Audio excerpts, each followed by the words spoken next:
Alright. So, Steve-O, how's the deer feed situation going over at the rent out stand?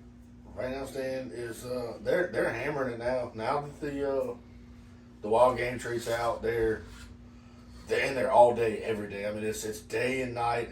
If I got one big nanny doe that if she stays on the pattern she's staying on, she's getting smoked the first day on the stand because she didn't drop a fawn this year, and she's only eating the wild game treat. And I think partially because she's so old, she doesn't have any teeth. Probably. Can't trust the corn anymore. Can't trust the corn anymore. Yeah. But, I mean, other than that, there's still a lot of work that needs to be done over there. We gotta get your stand up. Gotta get the stand up, gotta get bush hogged, and then the box stand, if we even hunt out of it, it's gotta get a roof and probably bail the water out of it by now. Right. If I was gonna float it on. We have a similar problems here, especially with water. We've been putting bait out, corn mainly, but we put wild game treat out too. And I also actually went back there the other day and planted some radishes. I found some throw and grow at one of the stores and just want to see how it does, see how they grow. That's if all the turkeys hadn't ate it all up, because they've been back there every day. I think they've been eating more corn than the hogs and the 25 coons we got back there have been eating. Oh, it's so aggravating. We've done killed, what, 5 or 6? Right. And ain't even touched them. Right. We got them. Got those 5 or 6 coons sent off to Russell. He's got a guy. Russell skins them out, but he's got a guy that likes to eat the coons so they don't go to waste. Well, we got plenty of them to send him. Right. Yeah. You gotta get back on it before it gets too close to season and everything. I started out getting pictures of 3, and I was like, oh man, we're good. 2 months, I think it's been since I've had feed out. And then I think last night or the night before, I counted 13. And yeah, that's a big problem.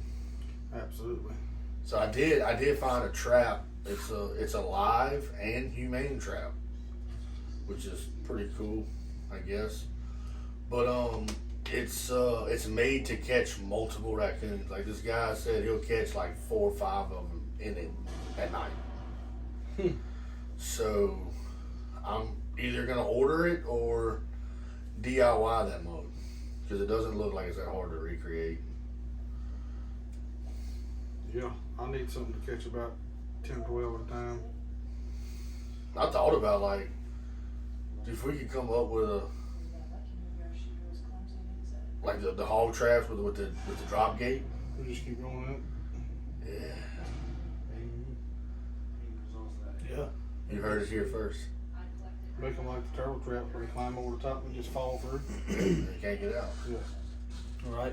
So we talked about the baiting situation and all down home. I'm ready to get to North Louisiana, man. Absolutely. I'm ready to get on some public land and get on some big bucks. Yes.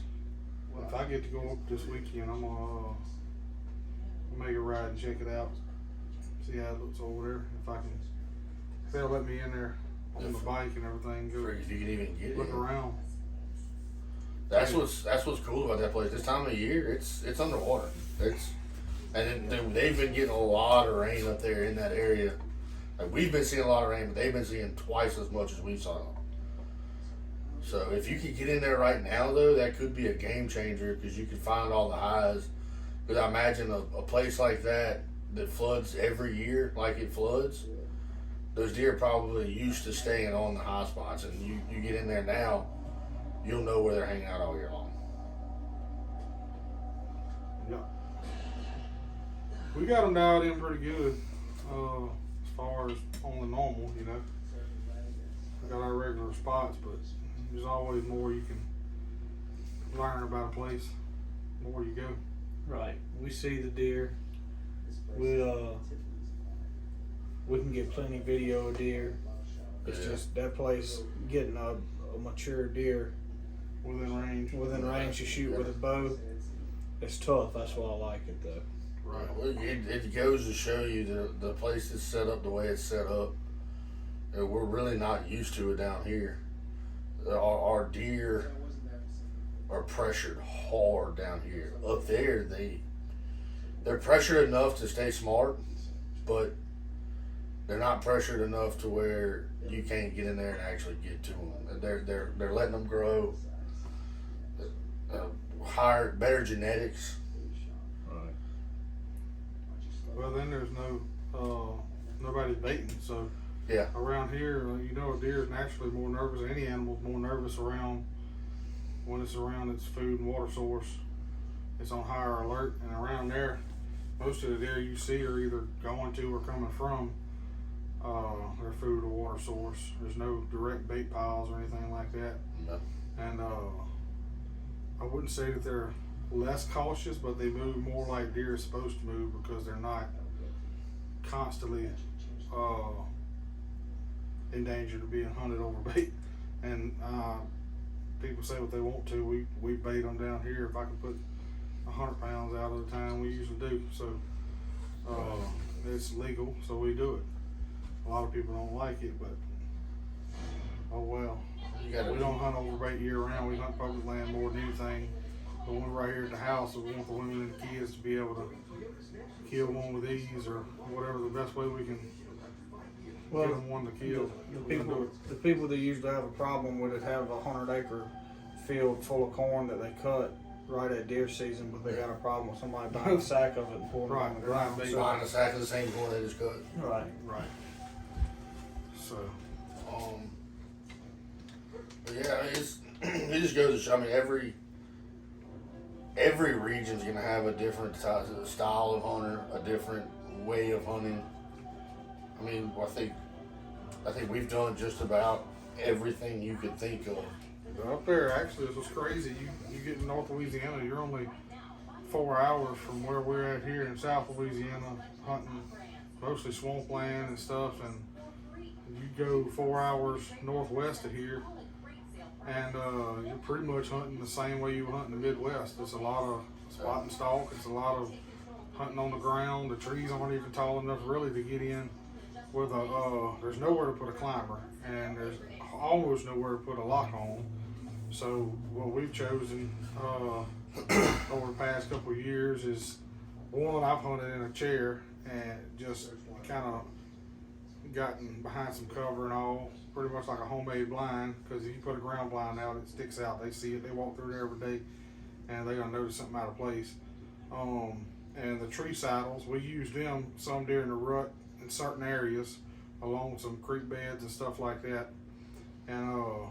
And then the best thing I've seen was the mirror blinds. Our dad actually started hunting with them this year over there, and he's seen more deer than any of us, got more shot opportunities than any of us, and it's unreal. They walk right up to it. You can't tell it's there. In fact, if you walk away from it, you're not going to find it if you don't know where it's at. Right. That's right. I know me and him, I went and sat with him last year. After he had killed one, he told me to come sit with him, so I went and sat with him. We got up and walked off, and between two of us, struggled to find it. It's bad to the bone. But these next couple years, I know for myself, I'm really going to be trying to make it happen with a good mature buck, because I got a little boy he's 5 now. If you watch any of our other videos, you've seen him shooting coons, things like that, and he's getting to where he's all about daddy now. He's wanting to be everywhere daddy's at, and daddy's fine with that. Right. So he's wanting to hunt a lot more, and I'm very excited about it. If I can get him to want to fish like his little sister, we'll be in good shape. But we all got kids. They're all growing up, and family comes first with us before anything else. And if we can get our family in the woods, especially our kids, hunting, I know that's going to tickle us. Well, yeah. Absolutely. That's what I mean. We've done all killed and had the thrill of the hunt, thrill of the chase, and now we got them. We can experience it all over again, from the first kill to the first mature kill to them learning a new way of doing it and all that, and we still get to eat the meat. So yeah, and I actually got on a lease probably 30 minutes from where we normally hunt out on public land. I got on a lease. It's actually surrounded by another section of national forest, and I'm gonna try to bring Easton, Jerry's little boy, over there and let him shoot a deer. It should have a pretty good chance. And it's a high population of deer there. If not, you definitely have a chance to shoot a hog. Right. We're actually gonna have to go up there maybe before season and try to get on a few hogs and thin them out before they eat all our bait up when we do put it out. We actually have fences around the feeders up there, 2.5 foot high. It'll keep the hogs out. Deer jump over it, jump back out like it ain't nothing. So, but I'm kind of excited for that too, because I can. We bring the kids over there, bring the wives over there, and let them shoot something. Yep. So I'm ready to get up there with a fishing pole. Fish at creek. Yeah, we talked about that. Last weekend or 2 weekends ago when they went, they said it was perfect. It was low. They just worked too hard and didn't have enough time to go. But yeah, for a little small creek catching 14 to 18 inch bass, and it's kind of crazy. But Yeah. it happens. You fixing to say something, Steve-O? He's locked up. I'm gonna do my hands. I'm excited to get underway. I'm excited for the new adventure. You know, kind of pursuing this whole filming everything a lot more. And we've all. I mean, there's countless videos in these phones of just the high points and things we've done, pictures of stuff we've killed, and just generally being together. But now we're gonna really start filming everything and be able to put it together and see the benefits of our harvest from start to finish. I think it's gonna be real cool, along with everybody else who decides to come and watch and kind of share the adventure. Yeah, y'all still haven't heard from Blaine yet, and Ziggy's been working, so probably have Jamie up in here sooner or later too. He owns public land. He got a taste of it a couple of years ago, and that's all he wants to do now. He's hunting down in the swamp, which we hunted the swamp for a few years there. Livingston Parish turtle man. Yeah, he can definitely catch the turtles. He's on one of our videos y'all may have seen already, but definitely have him on here, and maybe we can get down there and video him some in the swamp. I ain't too crazy about treading the swamp anymore. Once I found this place up north Louisiana to hunt, it's a little bit easier, flat, easier walking, no wading through the water or sinking up to your waist every 3 or 4 steps like it used to be to maybe not even see a deer sometimes. But he's had pretty good luck. He's been hunting down around Lake Barrett area here in South Louisiana, and he's killed a couple nice deer, and he's excited to get in the woods too. So I'm just ready to get Jerry out of the bass boat. he ain't gonna do that, because I can tell you he's gonna be hauling that dude up to North Louisiana and probably dragging across that bridge. That Texas line, boy. Yeah, and Sam Rayburn will be seeing me this winter. if it's in the morning time, I'm liable to load up and go with you a couple times. I mean, I probably won't do it peak rut, because we had some really good hunts in the morning time this year over there. Yeah. You know, Mine will be more the earlier and later. early October through October, into November just a little bit. But we all know that about November 18th we're going to start buckling down, and The rut's wide open up there. Yeah. That's another thing crazy. We've hunted Mississippi for so long, and it's geographically straight across, straight east of where we hunt at. Yeah. No further north than the ruts about Totally different. a month later, actually a month later than what it is in North Louisiana. I just never run anywhere like it. I mean, you've hunted Kansas. I've hunted Kansas rut in November, peak Kansas rut. I mean, just deer chasing. You hit a grunt call, they come to you, and that was an experience. That was probably my best experience until we found this place up here, and it's unbelievable the amount of deer and the size of the deer that we hunt. Body wise, It's You're unbelievable. not gonna be tempted to shoot a little buck for meat, because the does are 180 pounds on Right. the regular, and that's may not seem huge for the people, you know, north of us in the Midwest or something like that. But for down here, your average doe is around 80 to 110 pounds. You know, you'll venture out to 120, maybe 130 every now and then. But up there, it's so normal to see a 180 pound doe. They're just huge. Yeah. You don't just see a big body deer and assume it was a buck. Yeah, I It think is crazy. I think we got a video on our page where you killed one of the big does that we had on camera down here. Is it on our page or Or has it the not been spike put up with- there? The older That we spike. killed here on the With the muzzleloader? yeah. Yeah, no, it hadn't been put up yet. I actually got to track down the video, but you're right. That was one of the bigger does Yeah, she around was here. probably 125, 130 And- pounds. For here, she looks huge. Yeah. But up there, it's not normal. It's not abnormal to see a deer over 130, 140 pounds. It's a doe. Right, right. Um, Soon as we can get these mosquitoes to calm down here in South Louisiana, we're gonna be getting back there and get some hog hunts on video because we got some hogs showing up faithfully. we got to do a tour of the box stand back there. Yeah. You mean the Holiday Inn. single family Yeah, residence? we have a 7x8 box stand we built last year. Me and Jared kind of threw together, and we actually rigged it out for hog hunting at night back here because we really had a lot of hogs back here. And people call it a hog problem, but I love it. I love do having too. hogs. I do too. It gives us something to do. You know, if we owned a farm and was big, you know, Crop producers. crop producers and they was tearing it up or something like that, it'd be one thing, but it's not. They come in and feed and leave, and we got a lot of acre trees, so they eat most of the acres and stuff, and they really hadn't hurt the deer. Actually, the years that we've had more hogs, we've seen more deer and more deer in the daylight because it kind of Yeah. forces them to come out in the daylight. But anyway, it was built. We got 10 windows in it. We got, I think, a 16 by 24 window and two that's like 12 by 16, I think, Yeah. for our bow windows, kind of. And we went to Walmart and got the tent actually put on, and they turned out great. And you can turn lights on inside it, and you never see inside it from the outside because of the windows. So we could literally sit up in there and hang out and just wait for the hogs to come out at night, and open the window real slightly and take one out.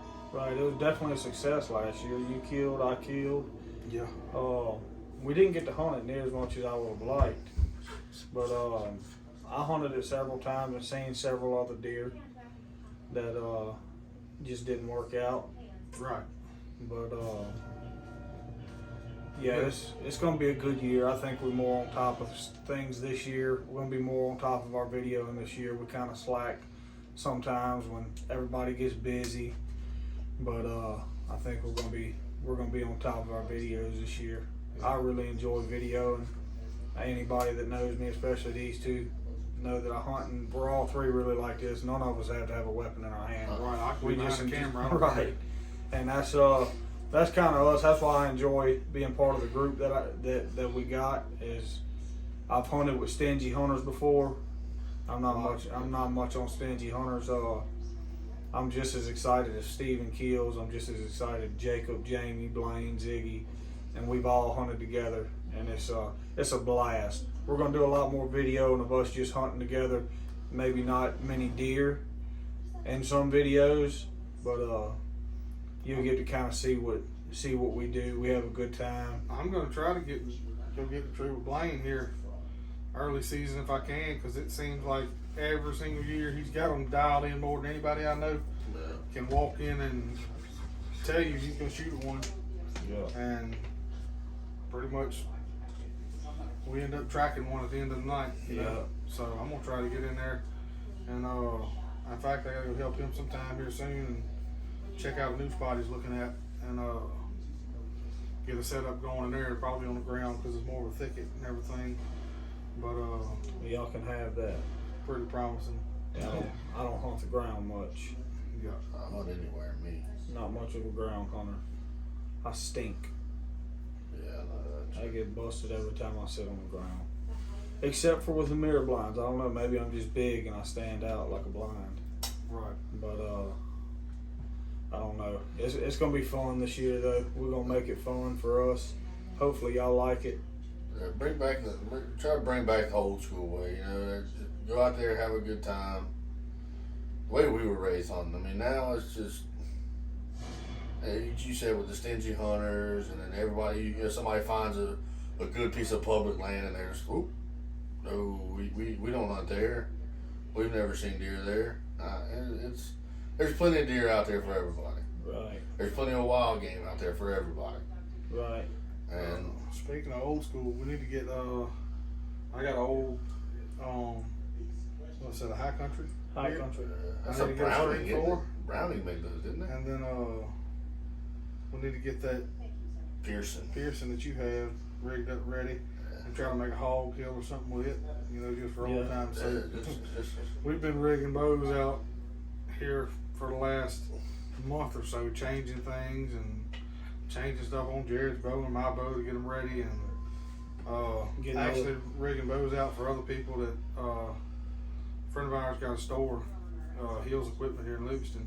They sell tractors, but they got a outdoor store and everything else, and if they get somebody buy a bow or whatever, we end up rigging it out for them and everything like that. So been pretty busy here lately. Hopefully it all pays off for us, and hopefully they get a good deer with their bows and all.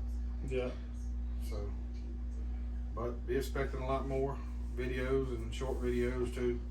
Yeah. And it's usually cut and dry. We don't rehearse nothing or have any teleprompters. That's why we may be a little slower talking sometimes. It helps with our editing skills. Yeah. Absolutely. So, edit things out. Right. I didn't do my makeup for the lights tonight either. So Right. everybody that is watching, I know y'all probably get tired of hearing the typical YouTube. Hit the like button, subscribe, comment below, Share the videos. share the video. But if y'all like what y'all seen so far, and you see any potential in us, shoot us a comment. Tell us what you want to see. We out here to have fun, but we also out here to throw some content. Make other people laugh. We're down for anything. So let us know what y'all want to hear.